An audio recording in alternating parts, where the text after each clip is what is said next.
Hello everyone, welcome back to the workshop. So in this video we're going to be cleaning up this little 66-pound anvil that you can find on Amazon or eBay. I'll put a link to this anvil if you want to read up on the specs in the descriptions and all that other stuff. I'll put an affiliate link down in the description down below so you can go check it out. Be advised that if you do purchase something through that link, it does go to help support the channel at no additional cost to you. They give me a little spiff to send you their way. So again, be advised, full disclosure, all that malarkey. Let's get right into it. So this video, we'll be grinding the edges on this anvil to an appropriate radius, which I believe is right around 1/8 inch to 1/16 inch radius. That's how I have most of my anvils dressed, because that's what I prefer. You can do it however you like. And then we will also be grinding the horn to a more usable condition. Right now the horn is really pitted because this is a cast steel anvil and I want to get rid of that pitting so I can have some nice clean work. Now I'm not going to grind this thing to oblivion. I'm just going to grind it to where most of the surface has smoothness to it. The bottom of the anvil needs nothing and the face needs nothing, so I would not suggest that you do that. I would suggest that you focus on just your edges. This anvil here has a bit of a burr on the edge, and that's why I would grind it. Normally I would suggest to just leave the edge alone and let it work in naturally. Naturally, as you work on the anvil's edges, you will slowly roll them over, or you will get them radiused to a degree that's nice and workable over time. So that's why I suggest that you don't do that right away. But at any rate, that's what we're going to do. We're going to get right into it here, and hopefully you guys will enjoy this little journey.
Okay, so we've got this initial bit of grinding done. As you can see, I really just knocked off the burr on the edges here just so this way they're smooth and not sharp to the touch, like you cut you sharp type thing. When they mill this, obviously there's going to be I don't even know what you'd call it. If you're a machinist, you know what it's all about. You create a burr a lot of times with a cutter, and if you don't sand that off, you know, out at the end of a cutter, you can leave just a little bit of a burr there, and it's a little bit tacky and could make you bleed. So That's what I removed. The inside of this hardy hole here still has a bit of that burr, but that's going to rectify itself when we make tooling, because we'll make the tooling to drift down inside here, and that'll roll off that inner edge. So I would not suggest to clean that up, because it's naturally going to do that as soon as we start making tooling for this anvil in this anvil.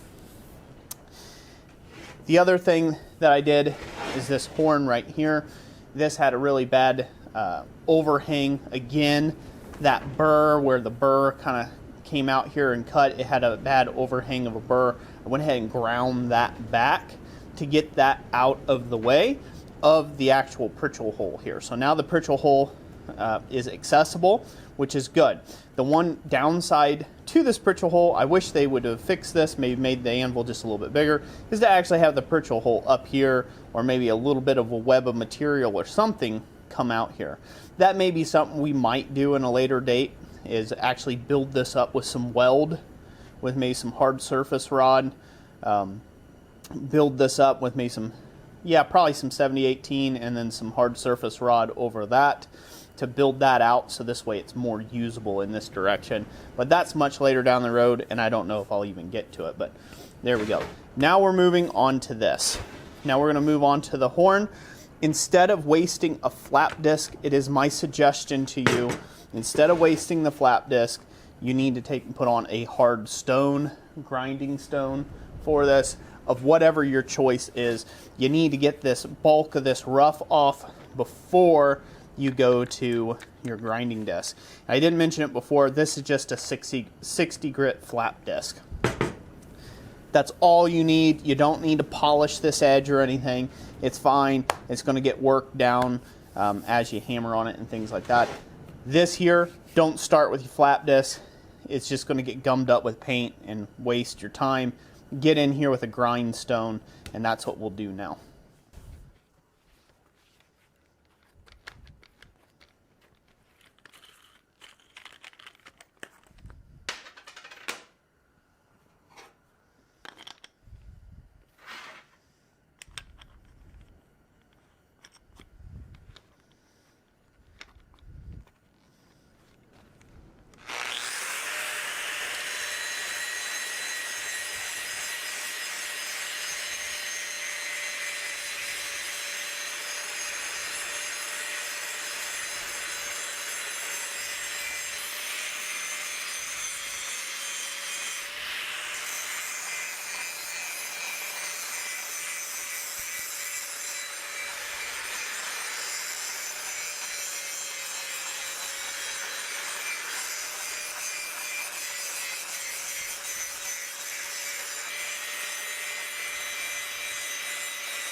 Okie doke. So now we've got this horn ground up nice and clean, nice and smooth. Again, this is just a 60 grit finish, and that's really all you need. If you're going to prep this thing for jewelry work, you'll probably want to go even more polished than that, but this is where I'm going to stop it. We didn't remove that much material off of this, which is good, because we want to maintain as much mass as we can for blacksmithing. But as you can see, again, just really nice clean horn now.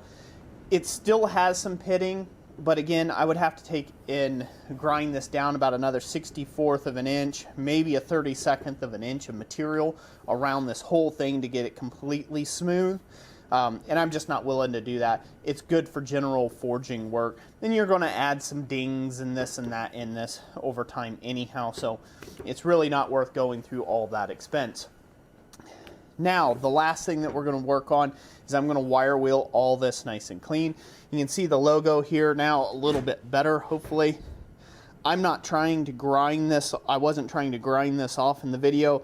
I was just highlighting where the logo was. And now I'm going to come in here and wire wheel all of this down to get rid of the blue paint that I absolutely detest and hate.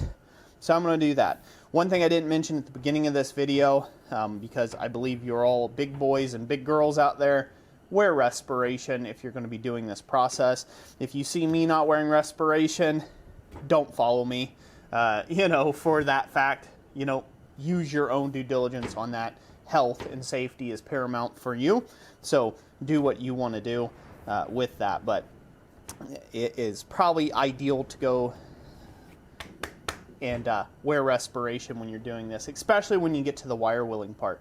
And that's what I'm going to do now. So I'm going to put on the wire wheeling portion. I'm going to put on a mask for the wire wheel. I should have had one on for the rest of all the grinding and stuff, but I didn't. So I'm going to throw one on now because the wire wheel will definitely shred up that paint and kind of throw it up in the air, as where the grinder just kind of like smears the paint and peels it off, more or less. So anyways, let's get right back into it. We are going to go ahead and wire wheel this up on all sides, get that paint off there, and then I'll show you what we're going to do to treat this so this way it won't rust.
Okie doke. So now we've got all the grinding and the wire wheeling done. Now we're going to go ahead and put in the extra effort in trying to prevent this thing from rusting as much as possible. So for this process, I like to use this over here. I'm just actually new to this, finding out that this product actually exists. This one just happens to be Loctite Extend Rust Neutralizer. There's other types. I believe CRC sells one. Justin over at Good of the Land, I'll put a link to him down there where he talks about this, like this rust preventative type stuff. He's known about it for years, I guess, in auto body. I didn't know about anything of it until just recently when I had some tools and stuff that I was giving away and I wanted to protect them. Found this, happened to kick around. This was a barn find, used it. I'm like, whoa, that's pretty slick. So anyways, I can definitely recommend this stuff. It does work. It won't prevent rust altogether. If you're, you know, soaking this in salt water, it's still going to rust, or if you let it sit out in the rain, it's probably still going to rust, but it does a good job at just general moisture, things like that, preventing like surface rust. So again, this is the Loctite Extend Rust Neutralizer, not a sponsor, hashtag not a sponsor of this channel. It's just a barn find, a happy little accident that I found in the barn. The other portion of the coating that we will be using is some WD-40. Again, not a sponsor, but guys have been coating their anvils in this forever. Like, yeah, it's just a generalized saying. It's going to sit for a while, and there might be a chance of it getting moisture or something like that. This is going to be a great product to just spray on after you do your rust neutralizer stuff and give this sufficient time to dry. You're going to put on a light coating of this. So how do we do this? Well, you need to make sure that you clean the anvil of any oils or dusts that it may have from the grinding and the paint and the things like that. And the way you do that is with some acetone.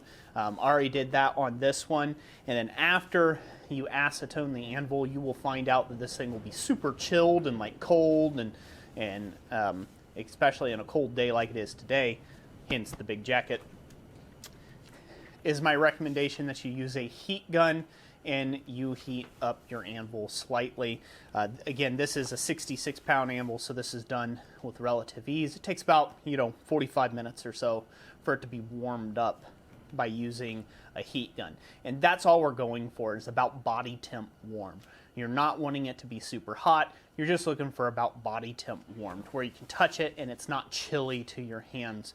That will allow this stuff to work a lot better.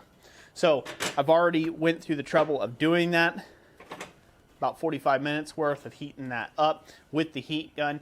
And then the way I've done that, I just lay this down and just like let it heat multiple parts, obviously not on this plastic tray, but on just the tabletop itself, and just like lay the anvil in different directions, aiming the heat gun at it. And that's all it takes to get this thing up to like a body temp, which is good, so we won't wreck tempers or anything else like that. So now, let's go ahead and spray this on here. Really simple process. Make sure our nozzle's clean. You can spray it on wherever you like. I'm going to spray it on both the top and the rest of the piece. But you just mist it on, a nice light coating. You don't want to go super heavy with the coating. You want a nice light coating at first. And they say to build it up in layers. So you do that and you allow about 45 minutes to dry. Or otherwise, basically just follow the instructions on the can. It's going to tell you exactly what you need and the proper usage of this.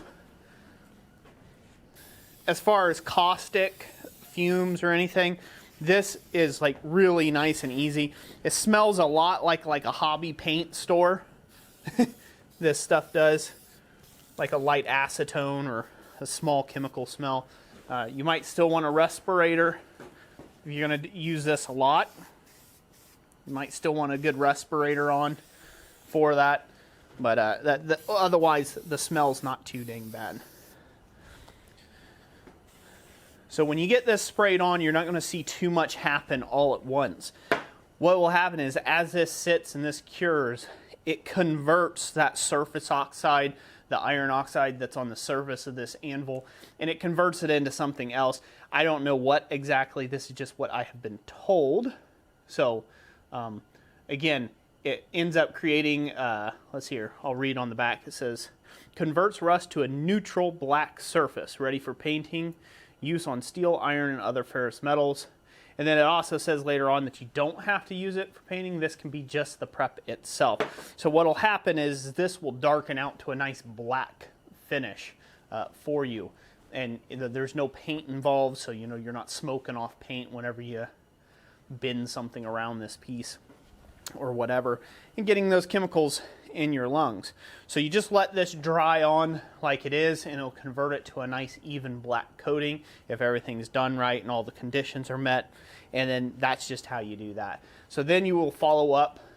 I will follow up with this WD-40, and I'll see how that goes. I haven't done the WD-40 before with this surface rust stuff, but we'll see how that pans out. I can always let you know in the future, but it would be my suggestion, if it's going to sit for a long time, regardless of what it does to this stuff, coat it in some WD-40 just to repel the water or anything like that, especially if it's going to be in a wet location. But yeah, so that's basically it. This anvil is in good shape now. I can take it around to shows and demos. It's not a retarded blue color anymore that just looks kind of childish. Again, I don't know why they paint anvils sometimes the way they do. They definitely don't have professionals in mind. But at any rate, yeah, so it doesn't have that awful blue color. I can take this around to demonstrations and shows. I can keep it for, obviously going to make a base for it, and I will keep it around for, you know, students and instruction and things like that. Also, for the whole year of 2020, as you're watching this video, we will be giving one of these away, the unedited version, before doing all this work. Let me be clear about that. We'll be giving one of these away in our monthly live streams that we do. So make sure that you hit the subscribe button and the bell for notifications.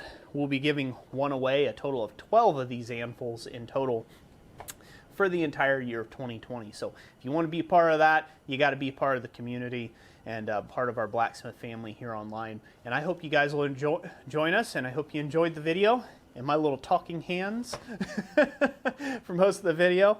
And without further ado, I'm not going to bore you. This thing's going to take 45 minutes to an hour to turn black and whatnot. I'm not going to do that. Picture in your minds that this is a nice black color, like down here. Anyways, God bless each and every last one of you. Thank you so much for all your support. And again, come join us in one of our live streams for some great door prizes, and maybe, who knows, maybe you can be the lucky winner to win this little anvil here. So that's it for today. God bless. We'll catch you on the next one. Thanks for watching.